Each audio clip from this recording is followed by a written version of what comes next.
You can smell the sweat and anxiety in the room. What's up, guys? This is my second time. So I'm losing my hair, which is fine because I keep it short. The thing is that now I look like I'm starring in a segment of Where Are They Now? Featuring Caillou. It's like, at a young age, Caillou quickly rose to fame. However, fame came at a price. After spending some time at Neverland Ranch with Michael Jackson, Caillou was never the same. He quickly fell into a spiral of drugs, alcohol, and the party life. We did get an exclusive interview with Caillou with our field reporter Mitch. Mitch, over to you. Thanks, Steve. I'm here under the Gardner Expressway, downtown Toronto, and we found Caillou. Caillou, Mr. Caillou, how are you doing, sir? Caillou's all fucked up. He's drunk and homeless. Like, that's me. All right. Back to the studio.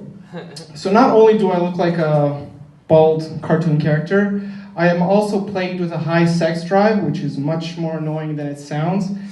I went to a networking event this Tuesday, it's a true story. And, I thought I was going to be good to go for that shit. And because I had my fuck buddy come the night before. However, I get there, I'm at this event, and there's this really cute looking chick there. And your mind is pretty different when you have a high sex drive. So when I saw her, I was like, this fucking bitch. Show us your cock. Dad, come on, this is only my second time. Savage. Where the fuck was I? Oh yeah. Don't sit down in history that I say that. No, it's fine. It's only being recorded. So I was at this event. I see her and I'm like, fuck this bitch. Because in my head, I'm like, she's a plant. This is a setup, and they're testing us for sexual harassment in the workplace. So I'm like looking over my shoulder, what the fuck? But needless to say, and happy to say, I passed the test. Absolutely no one was harassed that night. But it's a terrible joke. But it did give me some insight, culturally. I got to see the value in burqas. Cover that shit up. But I say dumb shit at the worst times. I didn't then, but I do. When I was younger, I went over to my buddy's house and I saw this giant pair of sneakers by the door. And my buddy didn't grow up with his grandpa, so I was like, yo, whose fucking sneakers are these? And he's like, they're my grandpa's.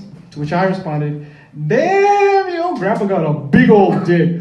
He's like, what the fuck, man? It's my grandpa. No, he's sick. His feet are swollen. I'm like,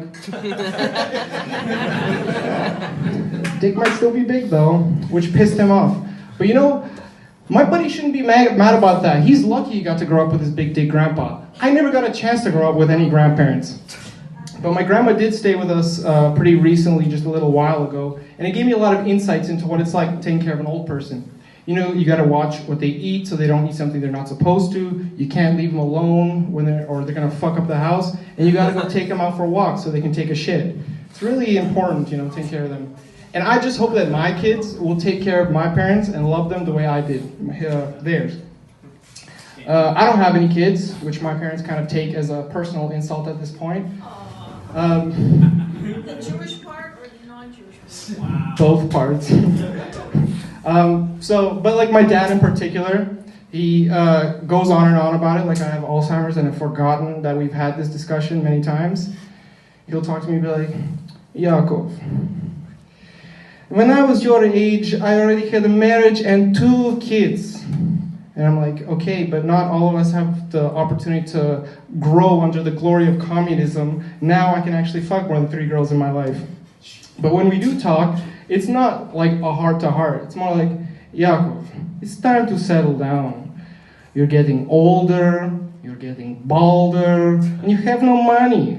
You need to find a girl that will put up with you. Come on. So, and I get it, you want the best for your kids.